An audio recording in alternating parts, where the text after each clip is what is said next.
Bonsoir à toutes et à tous, bienvenue aux 20h sur Equinox Télévision. Jonathan Babila, bienvenue.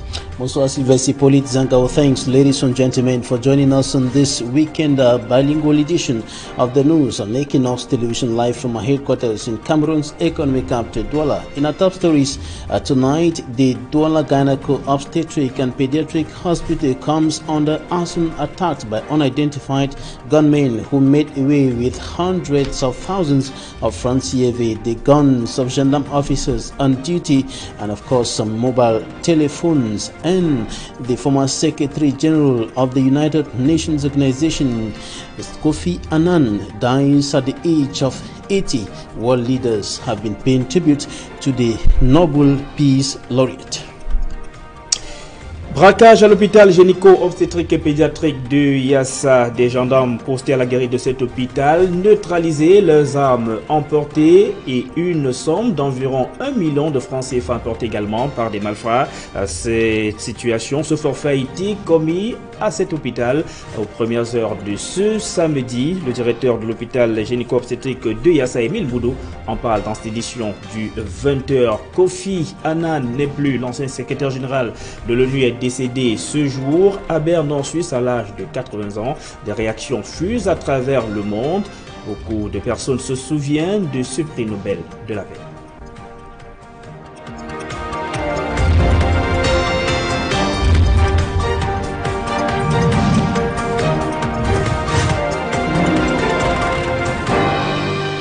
Une fois de plus, bonsoir à tous et bienvenue aux 20h. Vous êtes sur Equinox Télévision.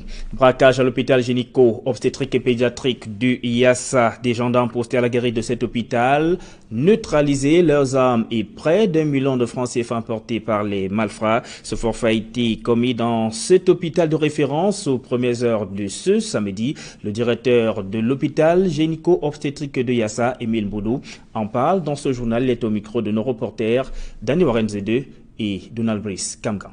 Quasiment aucun signe extérieur de cambriolage ne s'offre aux visiteurs de l'hôpital gynéco-obstétrique et pédiatrique de Douala. Les 5 malfaiteurs lourdement armés qui ont opéré au sein de la formation hospitalière autour de 1h samedi au matin n'ont pas perpétré de violence sur les usagers ou les installations. Ils ont neutralisé les éléments de gendarmerie en faction dans l'enceinte de l'hôpital, ainsi que les éléments de la société de gardiennage. Lorsqu'ils ont fini à ce niveau, ils sont dirigés au niveau de la service d'accueil et de la pharmacie où ils ont pris en otage le personnel. Puis ils se sont dirigés vers la caisse où ils ont forcé la caissière à ouvrir la porte en présentant la face de la collaboratrice qu'ils ont prise en otage devant l'œil de Judas de la porte de la caisse. À la caisse, les malfrats ont emporté 480 000 francs CFA d'après l'administration de l'hôpital qui renseigne que 340 000 et 9 téléphones portables ont été rackettés chez les usagers. Autre perte, les 2 armes au poing que portaient les 2 gendarmes ligotés à la guérite. Le service a normalement repris au sein de la formation hospitalière. Les cas de traumatisme liés à la folle nuit sont au centre des attentions du management. Bien entendu, les personnes qui ont été prises à partie par les malfrats sont en état de choc. Donc j'ai prescrit déjà qu'elles soient prises en charge par un psychologue parce qu'il y a quand même un choc post-traumatique sur le plan psychologique. Mais les activités de l'hôpital n'ont souffert en rien. La direction générale soupçonne une infiltration de l'hôpital peu avant le cambriolage en raison de la disparition d'un lot de cartes nationales d'identité à la guérite. Peu de précision sur l'identité des assaillants et les enjeux de cette attaque, mais le chef de gang s'exprimerait en pidgin d'après des témoins. Une enquête est ouverte au groupement de gendarmerie territoriale de Douala où les 2 gendarmes en faction cette nuit-là sont auditionnés, ainsi que les éléments de la société de gardiennage.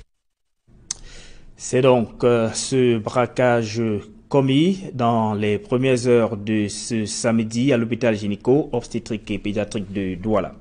Présidentielle du 7 octobre prochain, seulement 228 bureaux de vote seront ouverts aux électeurs parmi les 1770 habituels. L'annonce a été faite par Ino Abrams Egbe, le président du conseil électoral des Elections Cameroun, qui a effectué une visite de travail au siège de l'ECAM dans la région du Nord-Ouest. Il affirme apporter une solution aux craintes des populations en rapport avec la crise sociopolitique que traversent les régions anglophones du Cameroun. La mesure vise ainsi, d'après lui, assurer la sécurité des personnes et du matériel de vote, car selon Ino Abrams Egbe, plusieurs bureaux sont localisés dans les zones dangereuses. Cette mesure est fortement critiquée par certains partis politiques, notamment le Social Democratic Front, dont le représentant régional pour le Nord-Ouest, par sa voix donc, l'honorable John Evaristius, s'offusque d'une telle décision. Ce dernier décrit le fait que les électeurs devront se déplacer sur plusieurs kilomètres pour aller voter. C'est un voyage pénible pour les usagers ce samedi. Ceux qui ont en tout cas emprunté les falaises de Tchang dans la région de l'Ouest, un camion en panne a bloqué la circulation durant des heures, forçant certains passagers à descendre des véhicules. On fait le point avec Jacquino Molon et Gladys Sidier. Coincés dans des véhicules, ces usagers ont passé plus de 3 heures sur place. Nous sommes sur la falaise de Tchang, un lieu où de nombreux accidents de la circulation ont déjà été enregistrés par le passé. En raison de ces routes tortueuses, la traversée n'est toujours pas évidente pour les véhicules, surtout pour les gros porteurs, tels que celui-ci, à l'origine de cet embouteillage.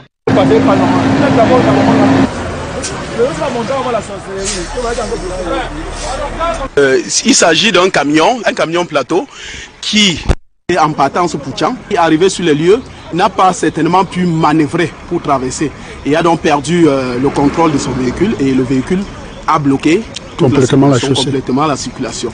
Las d'attendre, certains ont décidé de continuer la traversée à pied. Depuis là que nous sommes en route, on a même réfléchi, passer par Bafsa, mais on a vu la distance, tout ce qu'il faut aller faire comme Chakasséry, c'est très long.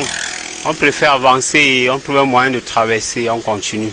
Les usagers restés sur les lieux sont descendus des véhicules pour prêter main-forte aux propriétaires du camion. Grâce à la mobilisation de tous, le camion sera finalement dégagé et la circulation rétablie après de nombreuses heures.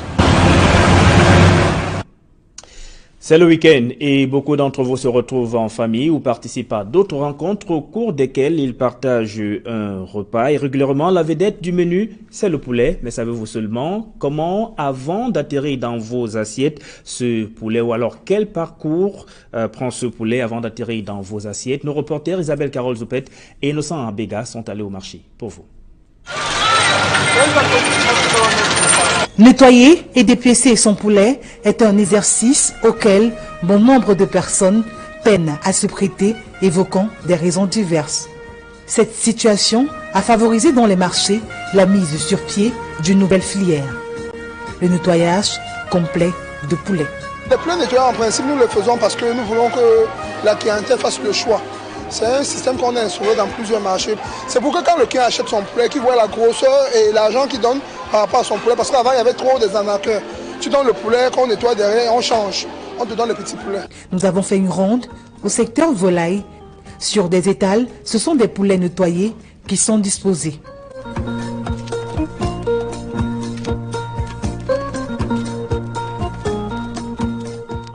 Ici, les poulets sont rangés dans les cages en fonction de leur calibre et de leur prix. Nous achetons les poulets à la fin présentement à 2000, au 3900, on va à 2300. Et le calibre de 1,3 kg, nous achetons à 2900, on va à 2300, 2500. Et le calibre de poulet de 2 kg, nous les vendons à 3000. Dès les premières heures de la matinée, de l'eau chaude est portée à ébullition dans un fût.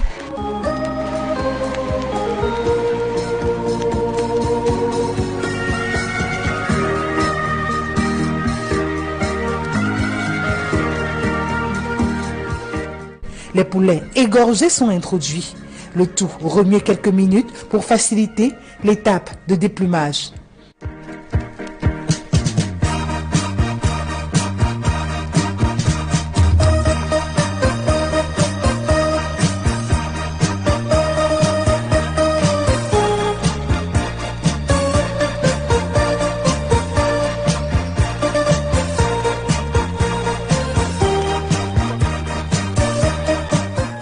Notons qu'à chaque étape de nettoyage correspond un montant. Tout ça revient à 500 francs, nettoyer c'est 100 francs, flamber c'est 100 francs, découper c'est 100 francs.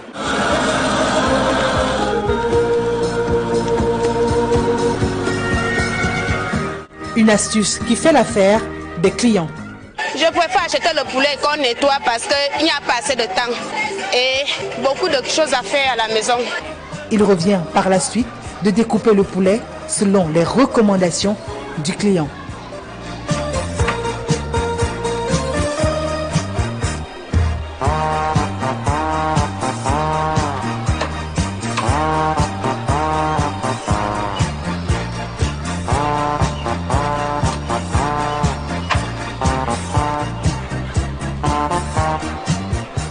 Ça me soulage beaucoup. J'ai les enfants à la maison. Par exemple, je suis venue ici avec mon fils, tu vois. Non, quand elle fait comme ça, je reviens. Non, c'est plus rapide pour moi pour cuisiner. Cette activité a permis à plusieurs d'entre eux de lancer une activité conséquente. Je me suis inséré dans le système de nettoyage. Après le nettoyage, on m'a fait confiance. Ça fait que beaucoup de fermiers me font confiance, me donnent la marchandise. Je vais enfin leur restituer leur dû.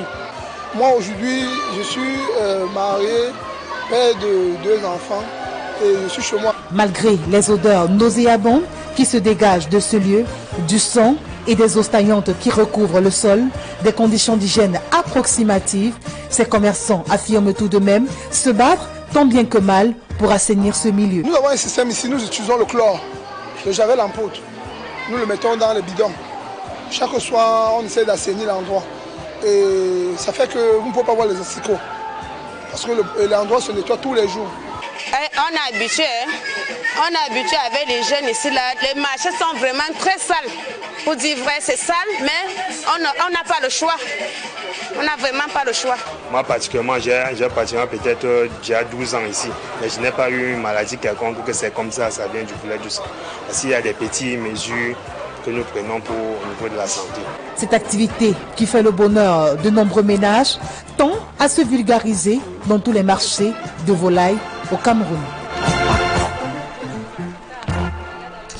Vous êtes donc prévenus, le poulet que vous mangerez demain est peut-être passé par ce circuit.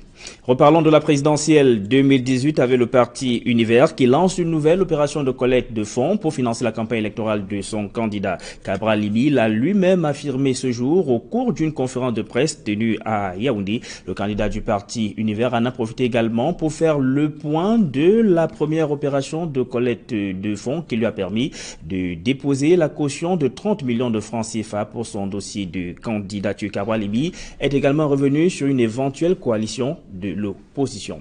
On en parle avec Élisée Bogba et Jean Guizogo. Avec la presse, et c'est à ce titre que le professeur... C'est un candidat déterminé à l'élection présidentielle de 2018 que Cabral Libi est apparu devant la presse à Yaoundé pour expliquer dans un premier temps comment il a pu collecter les 30 millions relatifs au cautionnement de sa candidature. J'ai souhaité à cette occasion, en toute transparence, dire à l'opinion comment est-ce que nous avons pu lever les 30 millions, preuve à l'appui, ce qu'on a eu avec les contrats avec les entreprises de téléphonie, ce que nous avons eu par la diaspora, ce que nous avons eu par des mains levées spontanées. Après ce premier succès, le candidat du parti Univers remet le couvert, cette fois pour solliciter le financement de sa campagne électorale à hauteur de 200 millions de francs CFA. Je lance un nouvel appel à contribution à tous les compatriotes. Nous devons lever 200 millions de francs pour financer notre campagne. Donc j'invite les uns et les autres à mettre la main à la poche pour nous permettre de vivre notre rêve d'alternance jusqu'au bout. Concernant la question de la coalition des 8 candidats de l'opposition, Cabral Libi indique que les discussions sont en cours et que toutes les possibilités sont ouvertes. On est toujours en discussion et c'est plutôt encourageant déjà que nous soyons arrivés à nous parler. C'était déjà le plus difficile. J'ai saisi par correspondance les 7 autres candidats puisque nous sommes 8 de l'opposition. J'en ai rencontré 4 déjà. Avec d'autres, nous échangeons. Ils m'ont donné leurs avis et leurs réserves sur ma démarche. Ils m'ont proposé les leurs. Nous restons en discussion.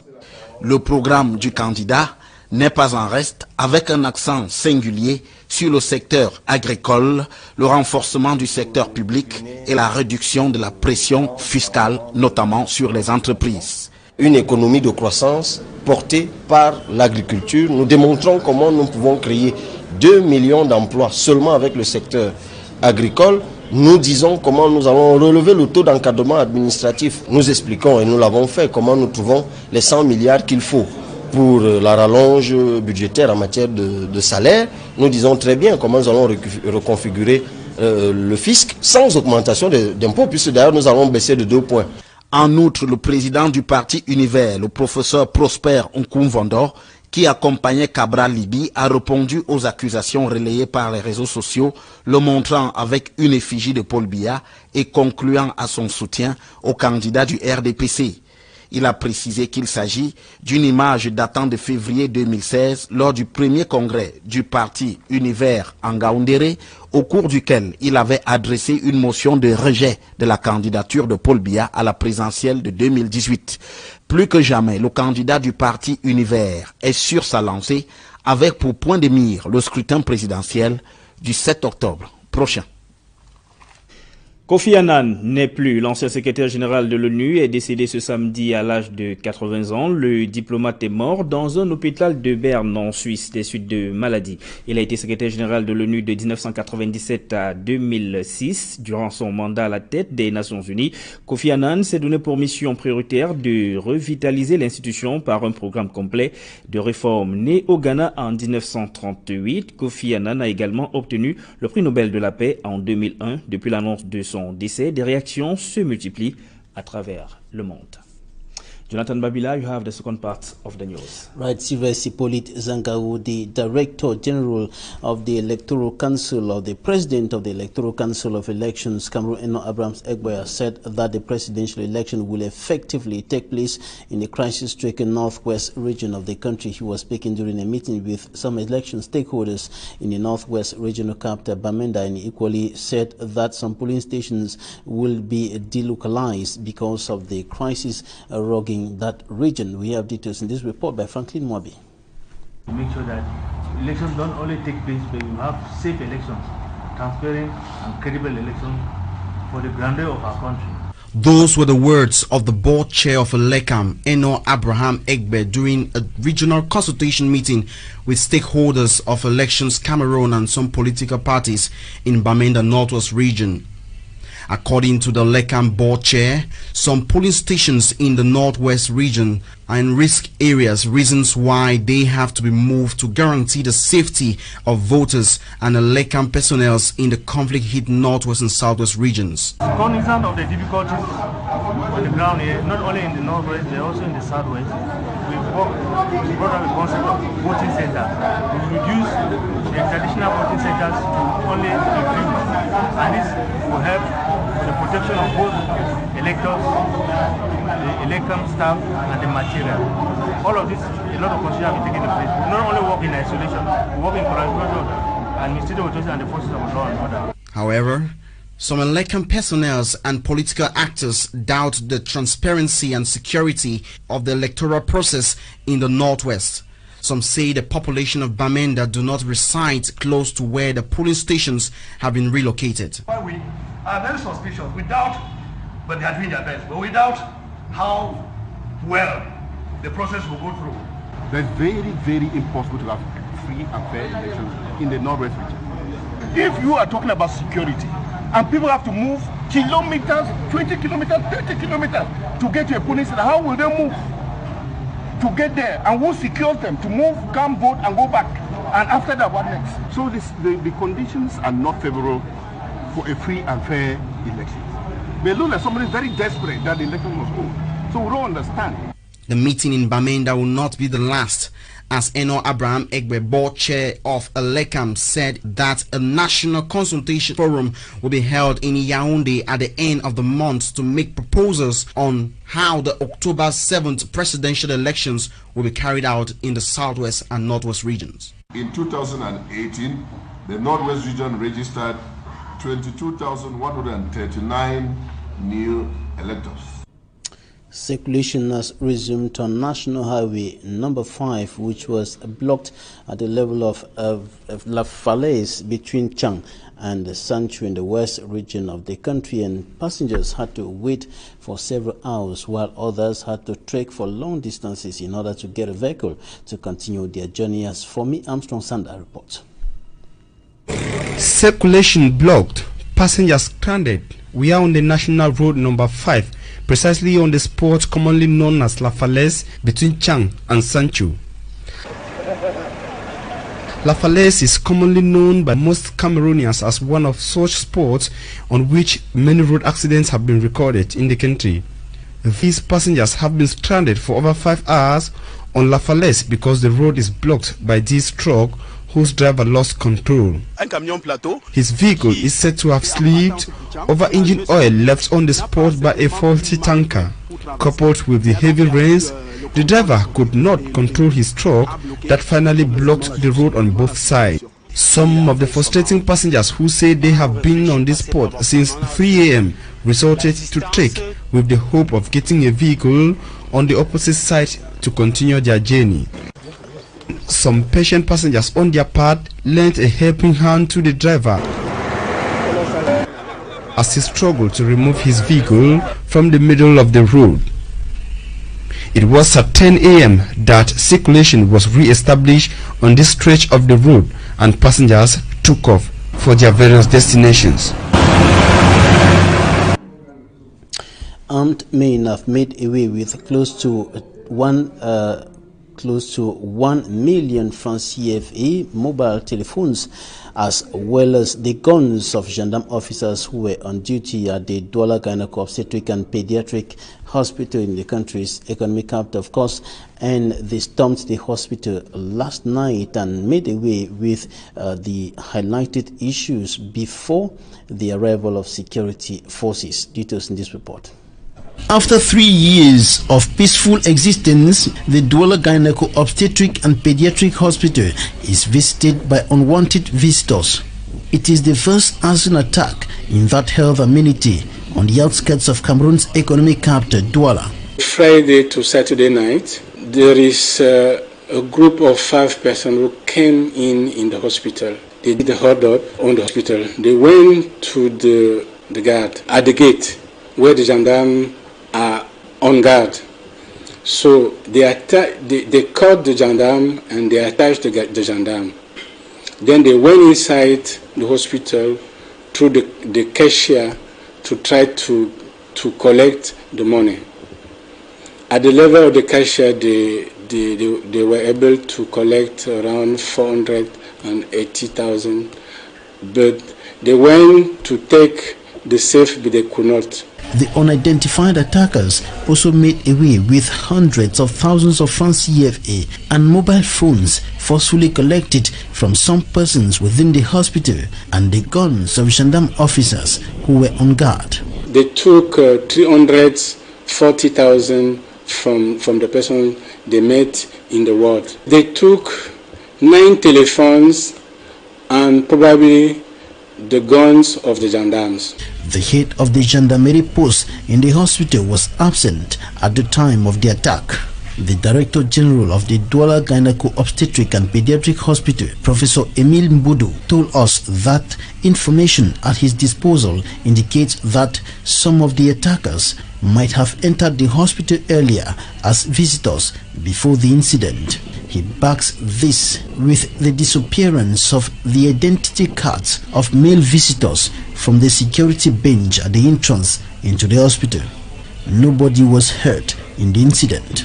The 2 gendarme officers and security guards taken hostage by the attackers are being questioned within the context of investigations to track down the suspected bandits. We are doing investigations inside here, but the authorities, judiciary authorities and gendarmes and even the police are doing the investigations. Now we are looking forward to sensitize our personnel and the gendarmes posted in the hospital, and we are looking forward to get ready our video surveillance system.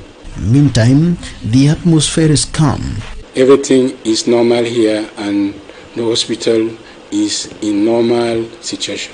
And all activities are unfolding normally in the hospital. Potable water, a basic necessity, is still very scarce in many parts of the Republic of Cameroon. From the big cities to the hinterlands, inhabitants are lamenting over the situation as they continue consuming water from doubtful sources. A case in point in this newscast is in Njombe, in the Mongo division of the littoral region of the country. For me, Armstrong Sander has more.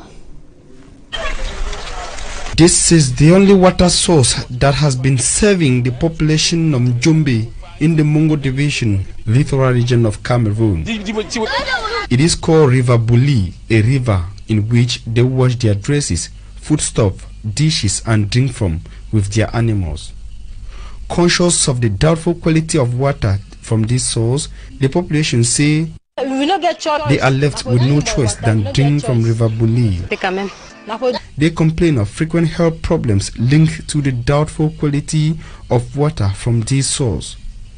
Added to the frequent health complications is what they term unbearable water bills they receive from the company in charge of pipe-borne water supply, whereas the taps have not been flowing for over 12 months. A situation which is troubling to every inhabitant of this town, including the traditional ruler. They say God is their only hope as their health is no guarantee. They are therefore calling on the elite and government to provide potable water, which is a basic necessity. Out of Cameroon, world figures have been paying tribute to former United Nations Secretary General and Nobel laureate and Kofi Annan. He has died at the age of 80, and the current United Nations Secretary General Antonio Guterres hailed him as a force or a guiding force for good. Katsi, Euronews. Tributes from around the world are being paid to Kofi Annan, the Nobel Peace Prize winner and former Secretary General of the United Nations, who died aged 80 on Saturday after a short illness. His home country, Ghana, has declared a week of national mourning. He served 2 terms as UN chief between 1996 and 2006. I think we will remember Kofi Annan most for his dedication to peace and human rights, to his unfailing belief that diplomacy, dialogue and just the United Nations works, that we can avoid conflicts, that we can resolve conflicts, and that we should never give up. We need to keep pushing, we need to keep advocating for human rights, even in the face of seemingly impossible obstacles. Admirers who took to Twitter to pay their respects included the current UN chief Antonio Guterres, who described Annan as a guiding force for good and a true inspiration. British Prime Minister Theresa May called him a great leader and reformer of the United Nations, while former Star Trek actor and activist George Takei said the world needs more visionaries of peace like Kofi Annan. We were filled with pride to see an African leader dealing with world problems and finding solutions for them. So we dip our heads to him in great memory of him.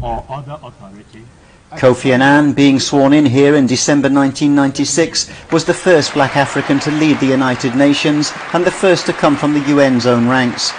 As he led the world into the new millennium, he made a big impression, although he didn't always agree with the actions of the most powerful countries, calling the 2003 invasion of Iraq illegal.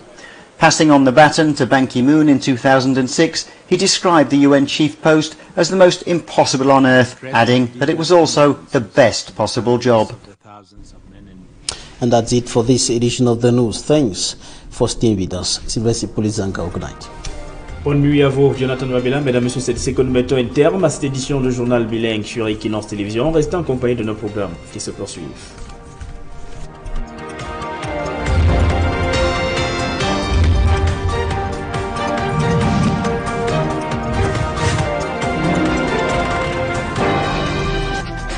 Vos assiettes, ce poulet, ou alors quel parcours prend ce poulet avant d'atterrir dans vos assiettes? Nos reporters Isabelle Carole Zoupet et Innocent Abega sont allés au marché pour vous. Nettoyer et dépiécer son poulet est un exercice auquel bon nombre de personnes peinent à se prêter, évoquant des raisons diverses. Cette situation a favorisé dans les marchés la mise sur pied d'une nouvelle filière, le nettoyage complet de poulet. Les poulets nettoyés, en principe, nous le faisons parce que nous voulons que la clientèle fasse le choix. C'est un système qu'on a instauré dans plusieurs marchés. C'est pour que quand le client achète son poulet, qu'il voit la grosseur et l'argent qu'il donne par rapport à son poulet, parce qu'avant il y avait trop des arnaqueurs.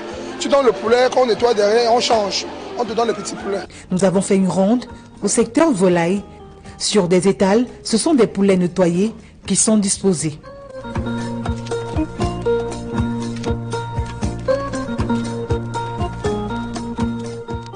Ici, les poulets sont rangés dans les cages en fonction de leur calibre et de leur prix. Nous achetons les poulets à la fin présentement à 2000, au 3900, on va à 2300.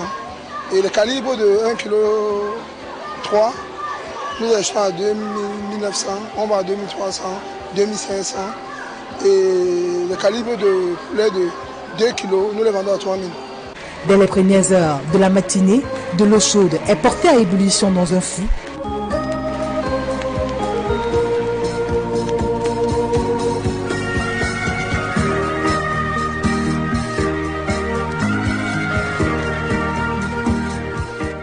Les poulets égorgés sont introduits.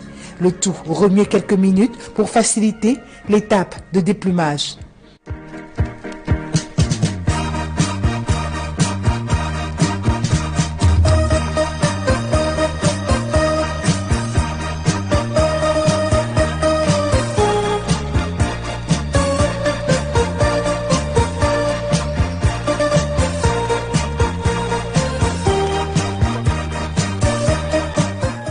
Notons qu'à chaque étape de nettoyage correspond un montant. Tout ça revient à 500 francs, nettoyer c'est 100 francs, flamber c'est 100 francs, découper c'est 100 francs.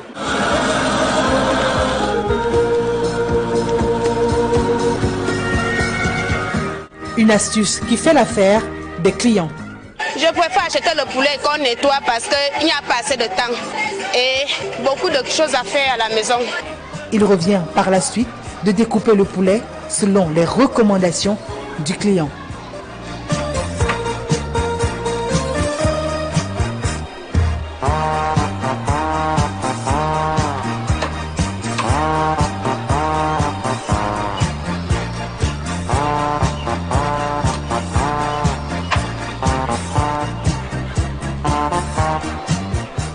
Ça me soulage beaucoup. J'ai les enfants à la maison. Par exemple, je suis venue ici avec mon fils, tu vois. Non, mais quand elle fait comme ça, je reviens, non, c'est plus rapide pour moi pour cuisiner. Cette activité a permis à plusieurs d'entre eux de lancer une activité conséquente. Je me suis inséré dans le système de nettoyage. Après le nettoyage, on m'a fait confiance. Ça fait que beaucoup de fermiers me font confiance, me donnent la marchandise. Je vais enfin leur restituer leur dû. Moi, aujourd'hui, je suis marié, père de 2 enfants. Et je suis chez moi. Malgré les odeurs nauséabondes qui se dégagent de ce lieu, du sang et des eaux stagnantes qui recouvrent le sol, des conditions d'hygiène approximatives, ces commerçants affirment tout de même se battre tant bien que mal pour assainir ce milieu. Nous avons un système ici, nous utilisons le chlore, le javel en poudre. Nous le mettons dans les bidons. Chaque soir, on essaie d'assainir l'endroit. Et ça fait que vous ne pouvez pas voir les asticots. Parce que l'endroit se nettoie tous les jours. On est habitué, avec les jeunes ici, là. Les marchés sont vraiment très sales. Pour dire vrai, c'est sale, mais on n'a pas le choix. On n'a vraiment pas le choix. Moi, particulièrement, j'ai pratiquement peut-être déjà 12 ans ici. Mais je n'ai pas eu une maladie quelconque, que c'est comme ça vient du poulet du sang. Parce qu'il y a des petites mesures que nous prenons au niveau de la santé. Cette activité qui fait le bonheur de nombreux ménages tend à se vulgariser dans tous les marchés de volailles au Cameroun. Vous êtes donc prévenus, le poulet que vous mangerez demain est peut-être passé par ce circuit. Reparlons de la présidentielle 2018 avec le parti Univers qui lance une nouvelle opération de collecte de fonds pour financer la campagne électorale de son candidat. Cabral Libi l'a lui-même affirmé ce jour au cours d'une conférence de presse tenue à Yaoundé. Le candidat du parti Univers en a profité également pour faire le point de la première opération de collecte de fonds qui lui a permis de déposer la caution de 30 millions de francs CFA pour son dossier de candidature. Cabral Libi est également revenu sur une éventuelle coalition de l'opposition. On en parle avec Élisée Bogba et Jean Guizogo. Avec la presse, Et c'est à ce titre que le professeur... C'est un candidat déterminé à l'élection présidentielle de 2018 que Cabral Libby est apparu devant la presse à Yaoundé pour expliquer dans un premier temps comment il a pu collecter les 30 millions relatifs au cautionnement de sa candidature.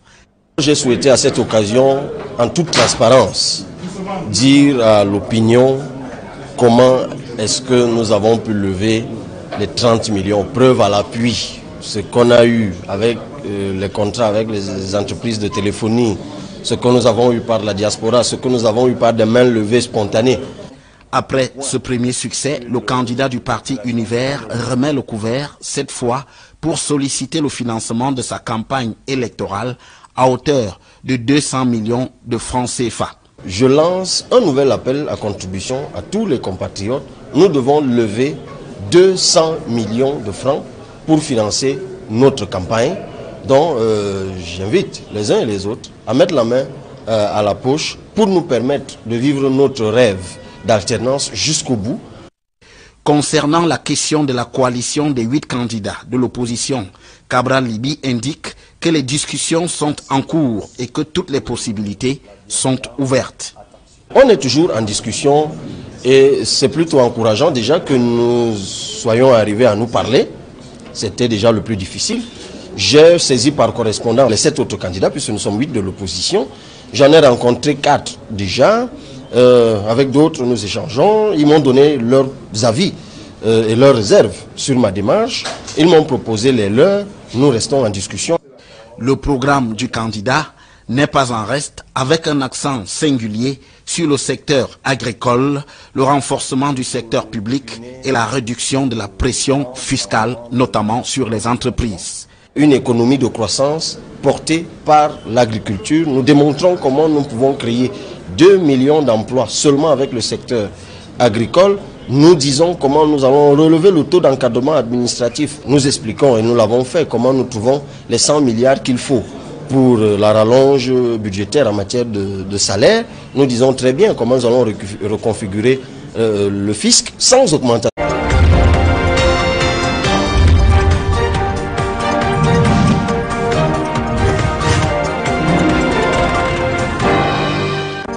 Bonsoir à toutes et à tous, bienvenue aux 20h sur Equinox Télévision. Jonathan Babila, bienvenue. Bonsoir Sylvester Polit Zangao. Thanks ladies and gentlemen for joining us on this weekend bilingual edition of the news on Equinox Television live from our headquarters in Cameroon's economic capital Douala. In our top stories tonight, the Douala Gynaco Obstetric and Pediatric Hospital comes under arson attacks by unidentified gunmen who made away with hundreds of thousands of francs CFA, the guns of gendarme officers on duty, and of course some mobile telephones. And the former Secretary General of the United Nations Organization, Kofi Annan, dies at the age of 80. World leaders have been paying tribute to the Nobel Peace Laureate. Braquage à l'hôpital gynéco-obstétrique et pédiatrique de Yassa. Des gendarmes postés à la guérite de cet hôpital neutralisés, leurs armes emportées et une somme d'environ 1 million de francs CFA emportés également par des malfrats. Cette situation, ce forfait a été commis à cet hôpital aux premières heures de ce samedi. Le directeur de l'hôpital gynéco-obstétrique de Yassa, Émile Boudou, en parle dans cette édition du 20h. Kofi Annan n'est plus l'ancien secrétaire général de l'ONU, est décédé ce jour à Berne en Suisse à l'âge de 80 ans. Des réactions fusent à travers le monde. Beaucoup de personnes se souviennent de ce prix Nobel de la paix.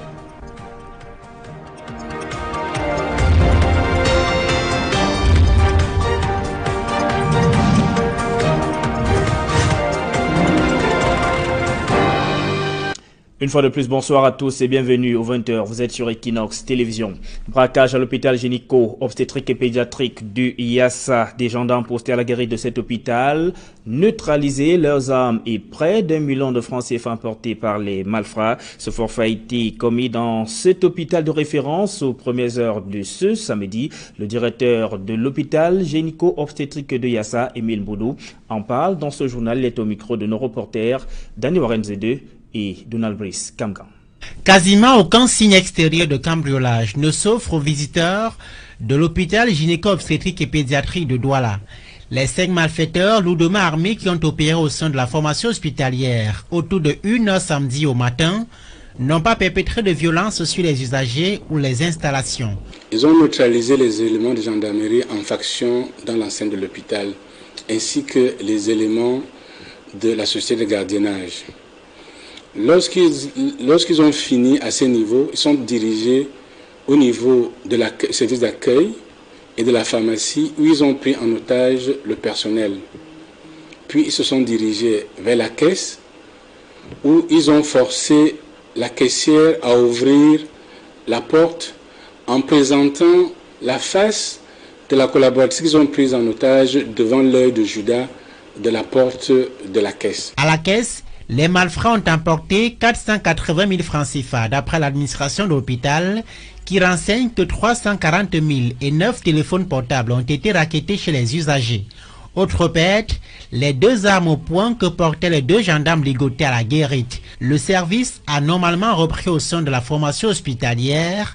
Les cas de traumatisme liés à la folle nuit sont au centre des attentions du management. Bien entendu, les personnes qui ont été prises à partie par les malfrats sont en état de choc. Donc j'ai prescrit déjà qu'elles soient prises en charge par un psychologue, parce qu'il y a quand même un choc post-traumatique sur le plan psychologique. Mais les activités de l'hôpital n'ont souffert en rien. La direction générale soupçonne une infiltration de l'hôpital peu avant le cambriolage en raison de la disparition d'un lot de cartes nationales d'identité à la guérite. Peu de précision sur l'identité des assaillants et les enjeux de cette attaque, mais le chef de gang s'exprimerait en pidgin d'après des témoins. Une enquête est ouverte au groupement de gendarmerie territoriale de Douala où les 2 gendarmes en faction cette nuit-là sont auditionnés, ainsi que les éléments de la société de gardiennage. C'est donc ce braquage commis dans les premières heures de ce samedi à l'hôpital gynéco-obstétrique et pédiatrique de Douala. Présidentielle du 7 octobre prochain, seulement 228 bureaux de vote seront ouverts aux électeurs parmi les 1770 habituels.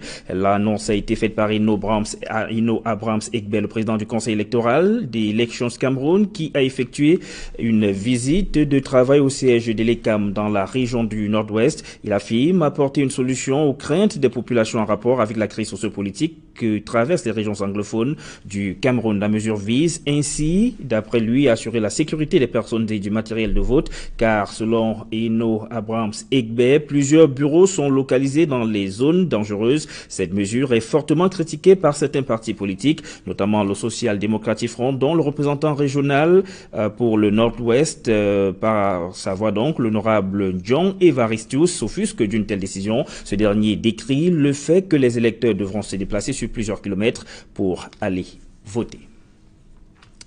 C'est un voyage pénible pour les usagers ce samedi. Ceux qui ont en tout cas emprunté les falaises de Tchang dans la région de l'Ouest, un camion en panne a bloqué la circulation durant des heures, forçant certains passagers à descendre des véhicules. On fait le point avec Jacquino Molon et Gladys Sidier.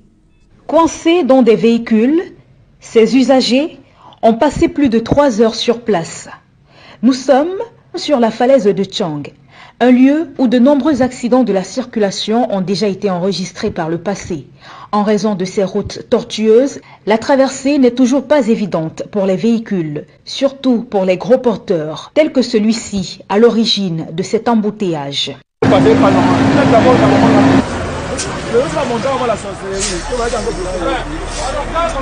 Il s'agit d'un camion plateau qui est en partance pour Tchang, qui est arrivé sur les lieux, n'a pas certainement pu manœuvrer pour traverser et a donc perdu le contrôle de son véhicule et le véhicule a bloqué complètement la circulation. Las d'attendre, certains ont décidé de continuer la traversée à pied. Depuis là que nous sommes en route, on a même réfléchi, passer par Bafsa, mais on a vu la distance, tout ce qu'il faut aller faire comme Chakasséry, c'est très long. On préfère avancer et on trouve un moyen de traverser, on continue. Les usagers restés sur les lieux sont descendus des véhicules pour prêter main-forte au propriétaire du camion. Grâce à la mobilisation de tous, le camion sera finalement dégagé et la circulation rétablie après de nombreuses heures. C'est le week-end et beaucoup d'entre vous se retrouvent en famille ou participent à d'autres rencontres au cours desquelles ils partagent un repas. Et régulièrement, la vedette du menu, c'est le poulet. Mais savez-vous seulement comment, avant d'atterrir dans... d'impôts, puisque d'ailleurs nous allons baisser de 2 points. En outre, le président du parti Univers, le professeur Prosper Nkoumvondor, qui accompagnait Cabral Liby, a répondu aux accusations relayées par les réseaux sociaux, le montrant avec une effigie de Paul Biya et concluant à son soutien au candidat du RDPC. Il a précisé qu'il s'agit d'une image datant de février 2016 lors du premier congrès du parti Univers en Ngaoundéré, au cours duquel il avait adressé une motion de rejet de la candidature de Paul Biya à la présidentielle de 2018.